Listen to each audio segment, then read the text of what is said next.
Hello दोस्तों, नमस्कार। आपका स्वागत है आपके अपने चैनल हिंदी हब ऑफिशियल में। तो आज हम दोस्तों पढ़ने वाले हैं जयशंकर प्रसाद का चंद्रगुप्त नाटक। जैसा कि आपको ज्ञात होगा कि आरपीएससी फर्स्ट ग्रेड के सिलेबस में थोड़ा सा बदलाव किया गया है और उस बदलाव में नाटक के अंतर्गत लगाया गया है चंद्रगुप्त नाटक को, जो कि जयशंकर प्रसाद के श्रेष्ठ नाटकों में आता है। तो सबसे पहले मैं आपको बता दूं कि यहाँ पे फर्स्ट ग्रेड की रचनाओं का दोस्तों सेकंड ग्रेड की रचनाओं का आप जानते हैं पूरा आ, विश्लेषण अध्ययन कराया जाता है।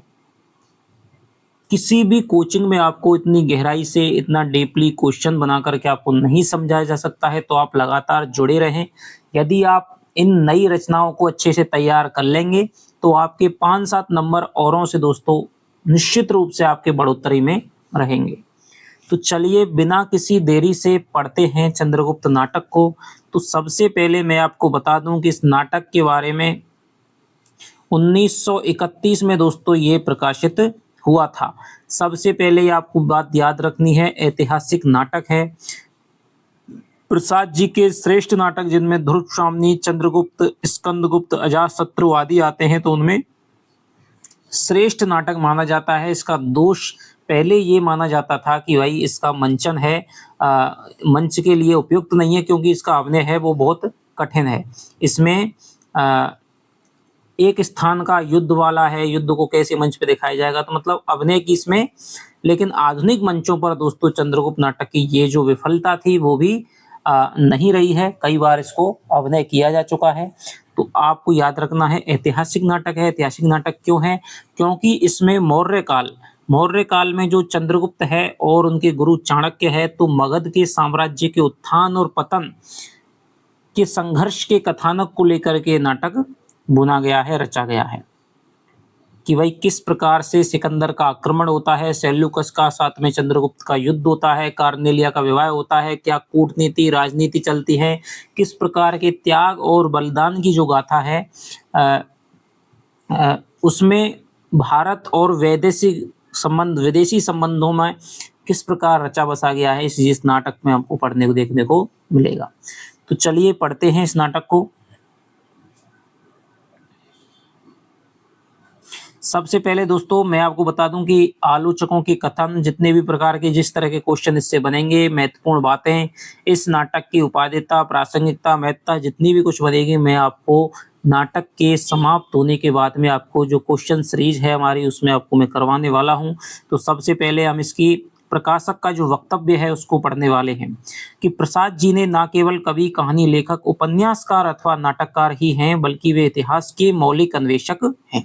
तो आज जो हम चंद्रगुप्त के बारे में जानते हैं कि भाई महापद्म के दंते उसको चंद्रगुप्त ने चाणक्य ने क्या है अपनी शिखा में शिखा खोल ली थी, गांठ तभी बांधूंगा जब इसको नष्ट कर दूंगा। तो उन्होंने चंद्रगुप्त को लिया और राज्य बनाया, और उनका जो आज प्रासंगिक मौलिक विवेचना मिलती है तो बहुत कुछ उसमें अन्यतम योगदान हमारे जयशंकर प्रसाद जी का भी है।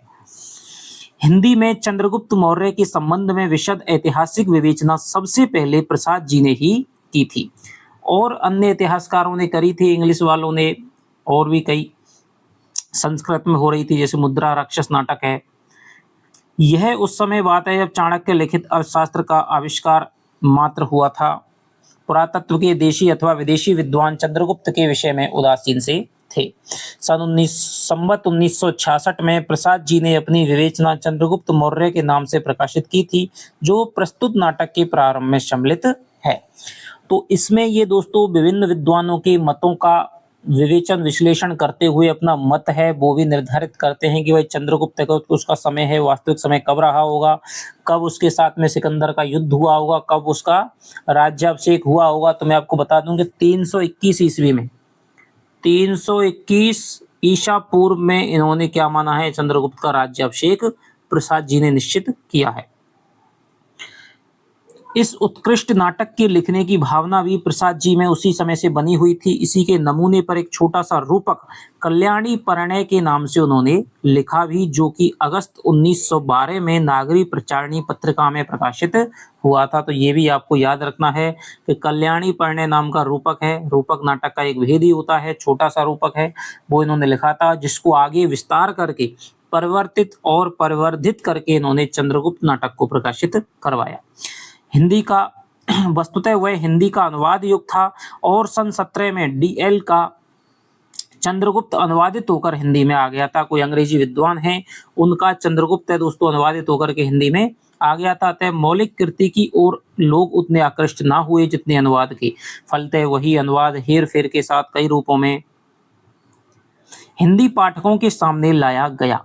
फिर भी प्रसाद जी की मौलिक प्रतिभा इस सुंदर ऐतिहासिक नाटक को अपने ढंग पर लिखने में प्रवृत्त हुई है और बड़ी प्रसन्नता की बात है कि वे अपने प्रयास में सफल ही नहीं, पूर्ण सफल हुए हैं। भाषा, भाव, चरित्र, चित्रण सभी दृष्टियों से इस नाटक का अधिकांश इतना मार्मिक हुआ है कि प्रसाद जी की लेखनी पर अत्यंत मुग्ध हो उठना पड़ता है। कुल मिलाकर हमारी समझ में प्रसाद जी के बड़े नाटकों में यह सर्वश्रेष्ठ है। इसमें कल्याणी परिणय भी यथा प्रसंग परिवर्तित और परिवर्धित होकर भी सम्मिलित हो गया है। तो ये आप याद रखेंगे कि इसमें कल्याणी परिणय है, उसका रूप भी समाहित है। सबसे पहले इसके कथानक को कल्याणी परिणय के नाम से इन्होंने लिखा था। यह ग्रंथ 2 वर्ष पहले ही प्रेस में दे दिया गया था, किंतु ऐसे कारण आते गए कि अब पहले प्रकाशित ना हो सका। तो ये दोस्तों इसकी क्या है, थोड़ा सा हमें जानने को मिला है कि कैसे प्रसाद जी ने इसको लिखा था।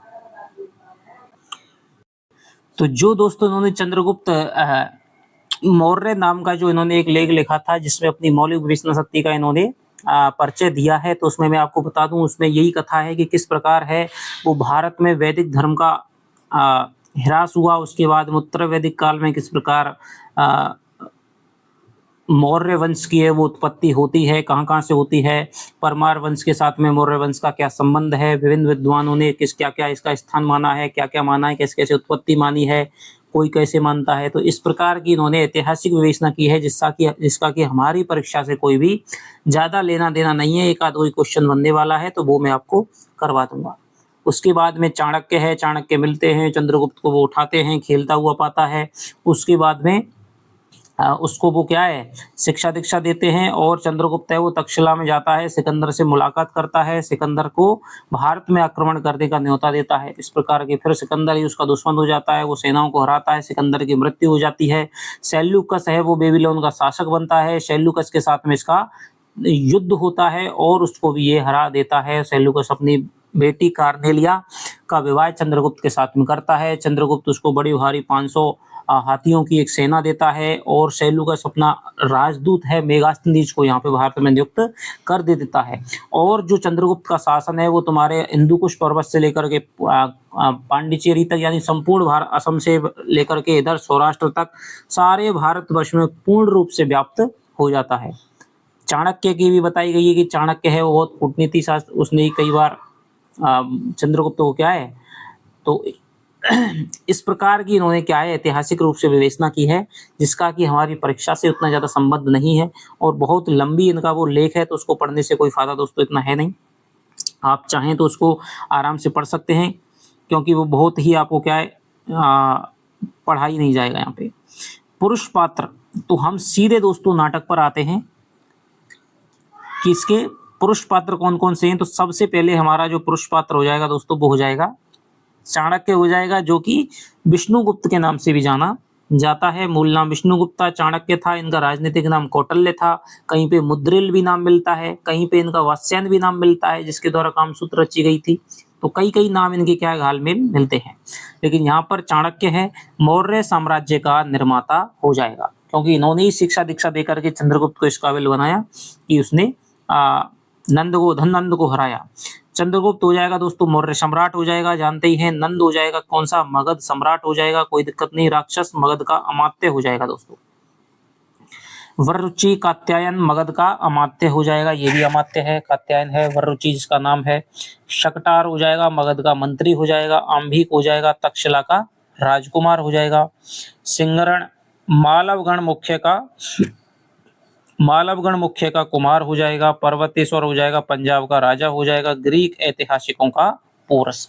तो जो सिकंदर का दोस्तों तक्षशिला के जो राजा था गुरु पोरस, जिसे पुरु नाम से कहते हैं, और जिसका युद्ध हुआ था, बहुत भयंकर युद्ध हुआ था, तो उसका ही नाम क्या है? पर्वतेश्वर है, जो पंजाब का राजा बताया गया है। पोरस जिसे कहा जाता है। सिकंदर है वो ग्रीक विजेता है, जानते हैं। फिलिप्स है सिकंदर का सत्रप हो जाएगा। जैसे किसी कहीं पे मान लो किसी को जीत करके ले जाते हैं, तो वहां पे उसको नियुक्त कर दिया जाता है, भाई उसको ये भाई तू संभाल, तो उसको क्या कहा जाए? सत्रप कहा गया है उस समय की भाषा में। मौर्य सेनापति है, तो ये चंद्रगुप्त का क्या है?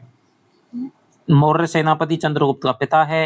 एनी साक्रेटिस चंद्रगुप्त सिकंदर का सहचर है। तो ये हमारे दोस्तों पुरुष पात्र हैं। इसके अलावा देवबल, नागदत्त गणमुख्य, मालव गणतंत्र के पदाधिकारी हैं। तो ये आपसे पूछा जा सकता है क्वेश्चन में कि देवबल है, नागदत्त है, गणमुख्य है, वो क्या है? तो मालव गणतंत्र के पदाधिकारी हैं।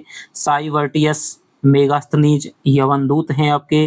गांधार नरेश आंभिक का पिता है, जो तक्षशिला का राजकुमार है। शेल्यूकस सिकंदर का सेनापति है। दांड्यायन है एक तपस्वी है। तो मैं आपको बता रहा हूं, ध्यान से पढ़ना। एक क्वेश्चन आपका पात्रों से संबंधित आपका निश्चित रूप से पूछा जा सकता है। अब आपके स्त्री पात्र हैं। अलका है तक्षशिला की राजकुमारी है। सुवासनी है वो शक्टार की कन्या है। कल्याणी है वो मगध की राजकुमारी है। इसी के नाम से दोस्तों कल्याणी पाण्य है वो चंद्र पहले प्रसाद जी ने लिखा था। नीला लीला है वो कल्याणी की क्या है? सहेलियां हैं। मालविका है सिंधु देश की राजकुमारी है मालविका। कार्नेलिया है वो सेल्यूकस की दोस्तों बेटी है। मौर्य पत्नी है वो चंद्रगुप्त की माता है। एलिस है वो कार्नेलिया की सहेली हो जाएगी। तो ये इसके स्त्री पात्र हैं। एक बार आप फिर से देख लीजिए, तो आराम से आपको ये पात्र हैं वो आपको याद होने चाहिए पूरे के पूरे, कि भाई कौन कहाँ है, कौन कहाँ कहाँ का है। और नाटक हम पढ़ेंगे तो अंत तक हमें निश्चित रूप से पात्र याद हो जाएंगे। तो दोस्तों इसका है प्रथम अंक। प्रथम अंक क्या है? स्थान है तक्षशिला के गुरुकुल का मठ, चाणक्य और सिंगरार। तो देखिए तक्षशिला में सबसे पहले है वो हमारे प्रथम अंक की शुरुआत होती है, तो चाणक्य है और सिंगरण है। सिंगरण कौन है? जो मालवगण का मुख्य कुमार है, वो हमारा क्या हो जाएगा? सिंगरण हो जाएगा। चाणक्य सौम्य कुलपति ने, चाणक्य क्या कहता है? चाणक्य का कथन है कि सौम्य कुलपति ने मुझे गृहस्थ जीवन में प्रवेश करने की आज्ञा दे दी है। केवल तुम ही लोगों को अर्थशास्त्र पढ़ाने के लिए ठहरा था, क्योंकि इस वर्ष के भावी स्नातकों को अर्थशास्त्र का पाठ पढ़ाकर मुझ अकिंचन को गुरु दक्षिणा चुका देनी थी। तो ये है वो चाणक्य का कथन है कि मैं केवल क्या है, अब मुझे गृहस्थ जीवन में प्रवेश करने की मेरी आज्ञा है, वो कुलपति ने दे दी है। अब मैं क्या है, शादी वादी करूंगा और केवल तुम ही लोगों को मैं अर्थशास्त्र पढ़ाने के लिए यहाँ पर रुका हुआ था, जिससे कि मैंने गुरु दक्षिणा है वो चुका दी है। सिंगरण, आर्य मालवों को अर्थशास्त्र की उतनी आवश्यकता नहीं जितनी अस्त्रशास्त्र की है, इसलिए मैं पाठ में पिछड़ा रहा, क्षमा प्रार्थी हूँ। तो क्या कहते हैं कि मालव गण का कुमार है ये जो सिंगरण है, तो वो क्या कहता है कि मालवों को अर्थशास्त्र उतनी नहीं जितनी कि अस्त्रशास्त्र की मुझे आवश्यकता है, इसलिए मैंने अस्त्रशास्त्र पे मैंने ज्यादा ध्यान दिया और मैं आपके द्वारा सिखाई जाने वाली अर्थशास्त्र में पिछड़ गया। चाणक्य कहता है अच्छा अब तुम मालव जाकर क्या करोगे? सिंगरण कहता है अभी तो मैं मालव नहीं जाता, मुझे तक्षशिला की राजनीति पर विशेष दृष्टि रखने की आज्ञा मिली है। चाणक्य, मुझे प्रसन्नता होती है कि तुम्हारा अर्थशास्त्र पढ़ना सफल होगा। क्या तुम जानते हो कि यवनों के दूत यहाँ क्यों आए हैं? सिंगरण, मैं उसे जानने की चेष्टा कर रहा हूँ। आर्यावर्त का भविष्य लिखने के लिए कुचक्र और प्रताड़ना की लेखनी और मसी प्रस्तुत हो रही है। उत्तरापथ के खंड राज्य द्वेष से जर्जर हो रहे हैं, शीघ्र भयानक विस्फोट होगा। यानी कि तक्षशिला में क्या है, जो यवनों के दूत हैं वो लगातार आ जा रहे हैं, तो उनको क्या है, भारत में आक्रमण करने के लिए क्या दिया जा रहा है, न्योता दिया जा रहा है।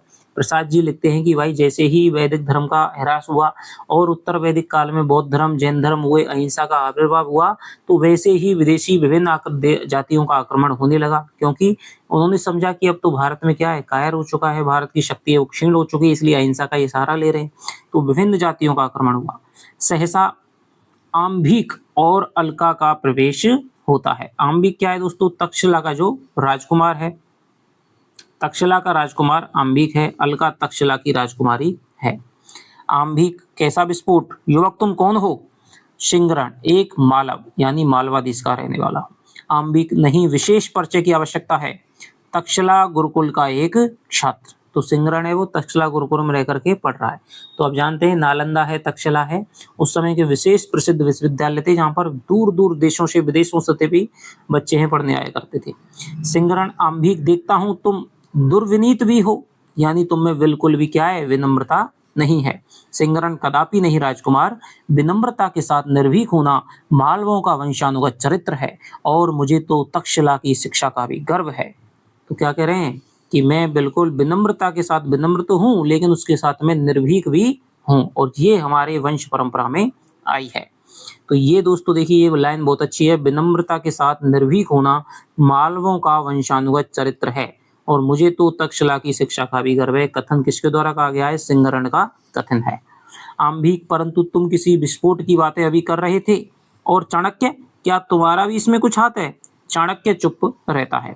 आम्बिक सक्रोध, बोलो ब्राह्मण, मेरे राज्य में रहकर मेरे अन्न से पलकर मेरे ही विरुद्ध कुचक्रों का सृजन।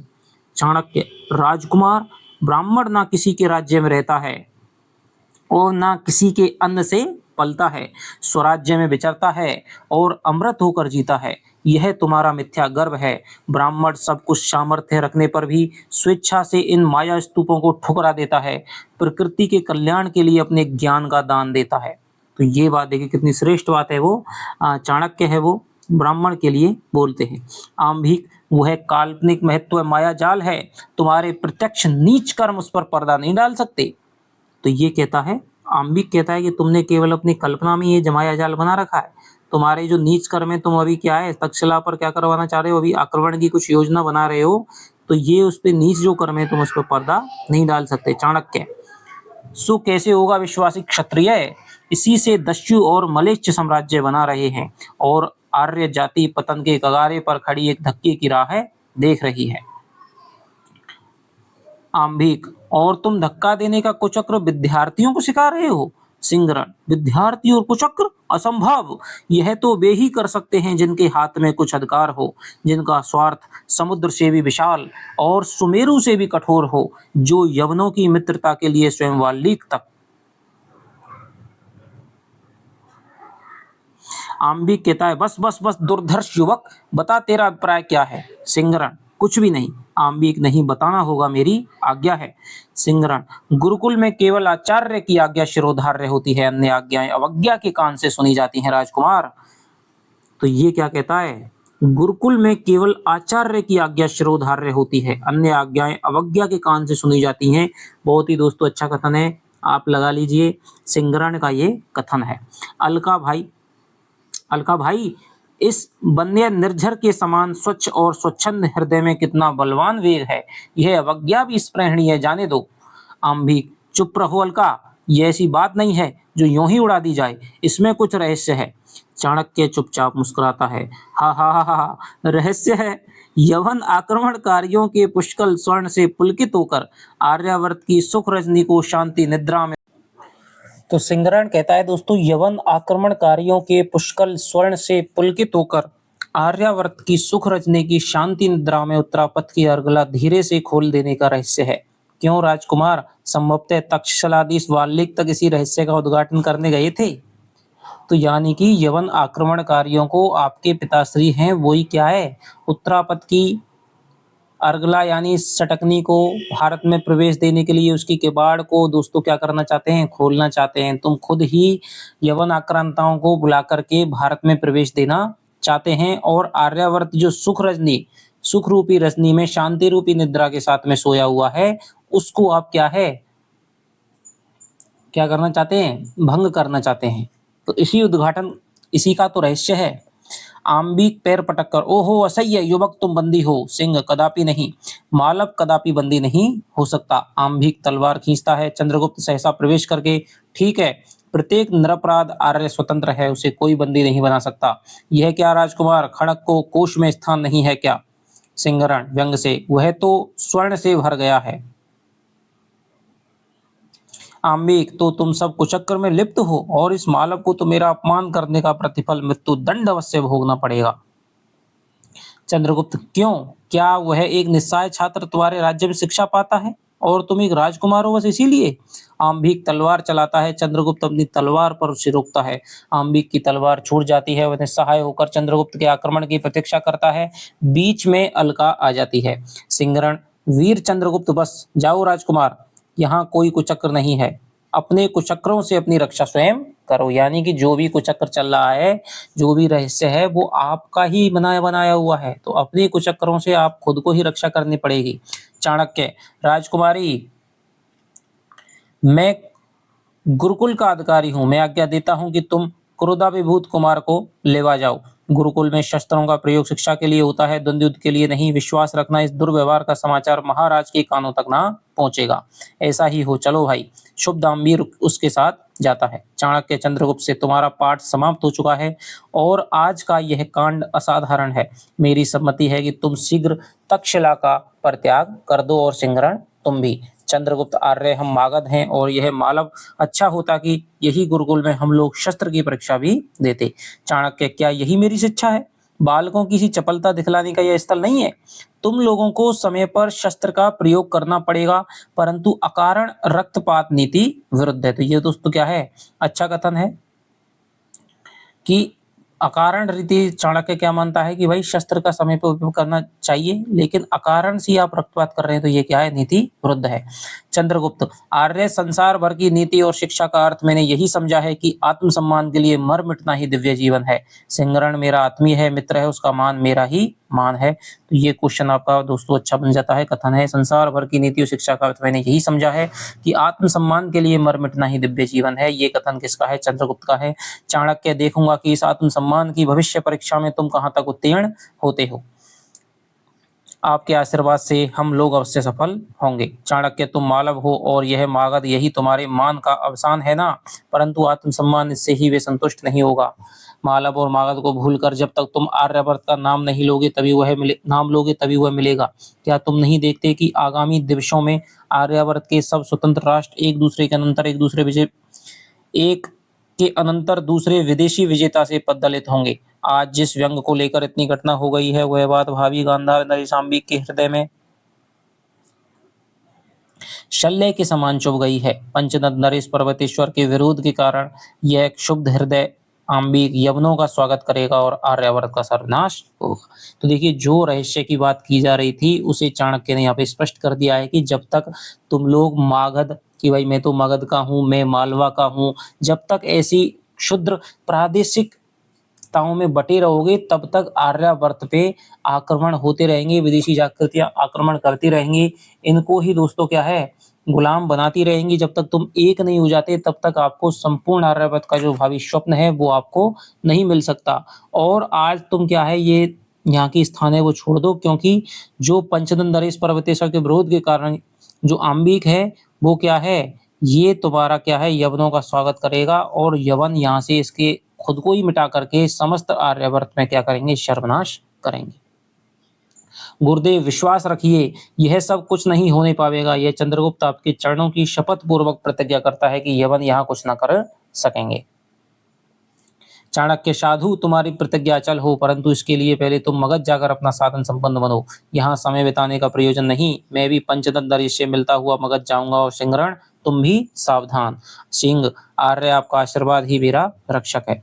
चंद्रगुप्त और चाणक्य का प्रस्थान। सिंहरण एक अग्नि में गंधक का स्रोत आर्यावर्त के लोह अस्त्रागार में घुसकर विस्फोट करेगा। चंचला रण लक्ष्मी इंद्र धनुषी विजयमाला हाथ में लिए सुंदर नील लोहित प्रलय जलद में विचरण करेगी और वीर हृदय मयूर से नाचेंगे। तब आओ देवी स्वागत।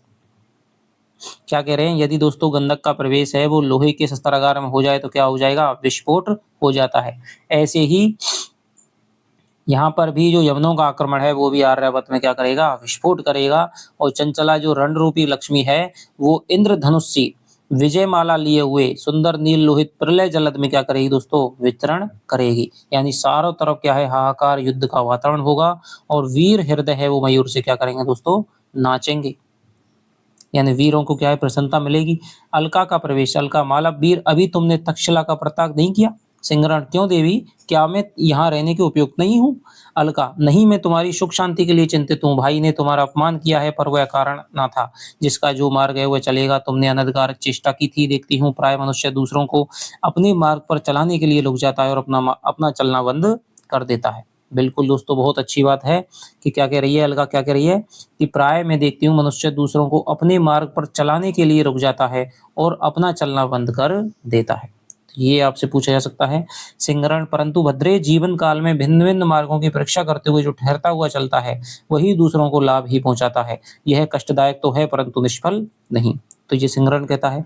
अलका, किंतु मनुष्य को अपने जीवन और सुख का भी ध्यान रखना चाहिए।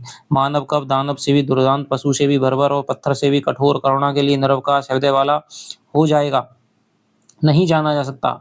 अतीत सुखों के लिए, ये देखिए दोस्तों, यहाँ पर आपको बहुत अच्छी बात है कि अतीत सुखों के लिए सोच क्यों, अनागत भविष्य के लिए भय क्यों, और वर्तमान को मैं अपने अनुकूल बना ही लूंगा, फिर चिंता किस बात की। तो सच्चे वीरों का दोस्तों यही कर्तव्य है, वर्तमान में ही क्या रखते हैं वो ध्यान। ऐसा ही एक वक्तव्य हमारे मुंशी प्रेमचंद के गोदान उपन्यास में भी मिलता है। वो कहते हैं कि मैं भूत की चिंता नहीं करता, भविष्य की चिंता नहीं करता, मैं तो क्या है वर्तमान पे ध्यान देता हूँ, क्योंकि भूत का भार है वो हमारी कमर तोड़ देता है, भविष्य में क्या कर देती है, कायर बना देती है।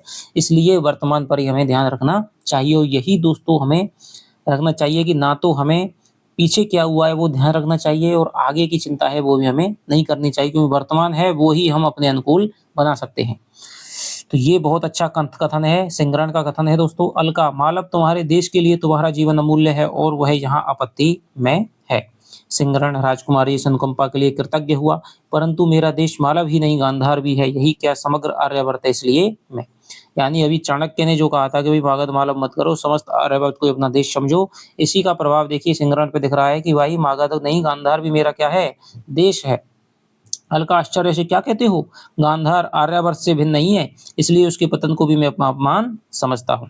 तो ये सिंगरण कहता है। अलका ने श्वास लेकर, इसका मैं अनुभव कर रही हूँ, परंतु जिस देश में ऐसे वीर युवक हों उसका पतन असंभव है। मालव वीर, तुम्हारे मनोबल में स्वतंत्रता है, तुम्हारी दृढ़ भुजाओं में आर्यावर्त के रक्षण की शक्ति है, तुम्हें सुरक्षित रहना ही चाहिए। मैं भी आर्यावर्त की बालिका हूँ, तुमसे अनुरोध करती हूँ कि तुम शीघ्र गांधार छोड़ दो। मैं अम्भिक को शक्ति भर पतन से रोकूंगी, परंतु उसके न मानने पर तुम्हारी आवश्यकता होगी, जाओ वीर। यानी कहती है कि भाई मैं भी क्या है आर्यावर्त की रक्षा चाहती हूँ, और तुमसे अनुरोध करती हूँ कि जब तुम जिंदे ही नहीं रहोगे तो फिर तुम बताओ आर्यावर्त की रक्षा कैसे कर सकोगे। मैं आम्बिक को रोकने की कोशिश करूंगी, लेकिन यदि नहीं मानेगा तो तुमको मैं बुलावा भेजूंगी, तो तुम इसलिए तो यहाँ से चले जाओ। सिंगरण, अच्छा राजकुमारी, तुम्हारे इस स्नेहानुरोध से मैं जाने के लिए बाध्य हो रहा हूँ, शीघ्र ही चला जाऊंगा देवी, किंतु यदि किसी प्रकार साधु की प्रखर धारा को यवन सेना ना पार कर सकती। चंद्रगुप्त, मैं चेष्टा करूंगी वीर, तुम्हारा नाम। मालवगण के राष्ट्रपति का पुत्र सिंगरण। अच्छा, फिर कवि। दोनों एक दूसरे को देखते हुए प्रस्थान करते हैं। तो दोस्तों यहाँ पर हमने देखा कि चंद्रगुप्त चाणक्य है वो सिंगरण को कह रहे हैं कि भाई अब तुम्हारी शिक्षा है वो दे करके मैं अपने गुरु के ऋण से मुक्त हुआ हूँ, अब मैं गृहस्थ जीवन में प्रवेश करने वाला हूँ। ठीक है, उसके बाद में वो कहते हैं कि यवनों के जो दूत आ रहे हैं, ये क्या रहस्य चल रहा है राजयंत्र में, क्या क्या है। तो वो इसी रहस्य की बात को सुनकर के अम्बिक आ जाता है, और वो उनको क्या करता है कि कोई ना कोई ये दोनों षड्यंत्र कर रहे हैं। वो कहते हैं किस रहस्य की बात हो रही है, तो व्यंग स्वरूप है वो सिंगरण कहता है कि जो आर्यावर्त है, आर्यावर्त में आक्रमण करवाने की जो बात हो रही है उसी का ये रहस्य है कि धीरे से आर्यावर्त की जो सुख रजनी है, शांति निद्रा है, उसमें से धीरे से जो उत्तरापथ की जो अग्नि है उसको खोल देने का रहस्य है। इसके बाद में दोनों में बहस हो जाती है और तलवार निकाल लेता है, अम्बिक उसको मारने लगता है, चंद्रगुप्त उसका विरोध करते हुए तलवार को गिरा देता है। चाणक्य कहता है कि भाई अलका से, कि अलका उसकी बहन है अम्बिक की, तो उसको तुम लेवा ले जाओ, और अलका उसको लेवा ले जाती है। फिर तीनों में वार्तालाप होता है, सिंगरण, चंद्रगुप्त और चाणक्य में। तो दोनों कहते हैं कि भाई मैं मालव हूँ, मैं मागध हूँ। चाणक्य देता है कि भाई मालव मागध मत करो, समस्त आर्यावर्त को ही तुम अपना देश समझो, अपना राष्ट्र समझो, तभी तुम्हें एक संपूर्ण आर्यावर्त का जो स्वप्न है वो साकार होगा। तो दोनों इस बात को कहते हुए कहते हैं कि भाई तुम अभी क्या है, तुम्हें यहाँ से चले जाना चाहिए। चंद्रगुप्त को आदेश देता है कि तुम क्या शादी शक्ति संपन्न बनो, और तभी जाकर के तुम्हारा क्या है, तुम इस देश की रक्षा करने में सक्षम हो पाओगे। सिंगरण को भी वो कहता है, वो चले जाते हैं कि मैं भी भाई यहाँ तक सलादीसो पर्वतेश्वर से मिलकर के आऊंगा। इसके बाद में अलका का फिर प्रवेश होता है, सिंगरण से वो विचार विमर्श होता है और कहती है कि भाई तुम्हारी भुजाओं में क्या है, बिल्कुल शक्ति है, तुम जैसे जैसे वीर होंगे तो क्या है, तब तक आर्यवर्त है वो परतंत्र नहीं हो सकता है। तो तुम अभी यहाँ से चला जाना चाहिए, क्योंकि तुम्हारे देश के लिए तुम्हारी जान का बहुत मूल्य है। और यदि मैं आम्बी को नहीं रोक पाई तो मैं तुम्हें निश्चित रूप से बुलाऊंगी। और इस प्रकार वो कह के चली जाती है, उसका नाम पूछ लेती, मेरा नाम सिंगरण है, जो मालवा के राष्ट्रपति का पुत्र है। तो यहाँ पर जो दोस्तों पहला अंक है, उसका पहला जो अध्याय है, पहले अंक का पहला जो भाग है वो यहाँ पर समाप्त हो जाता है। तो आशा करता हूँ कि आपको आनंद आ रहा होगा। आप अपने कमेंट में लिखें जो भी है आपका अच्छा लग रहा है या नहीं लग रहा है। तो आगे के जो भाग हैं वो हम अगली कक्षा में दोस्तों पढ़ने वाले हैं। चलिए, तो आपसे मिलता हूँ अगली क्लास में। तब तक के लिए दोस्तों बाय बाय, जय हिंद, जय भारत।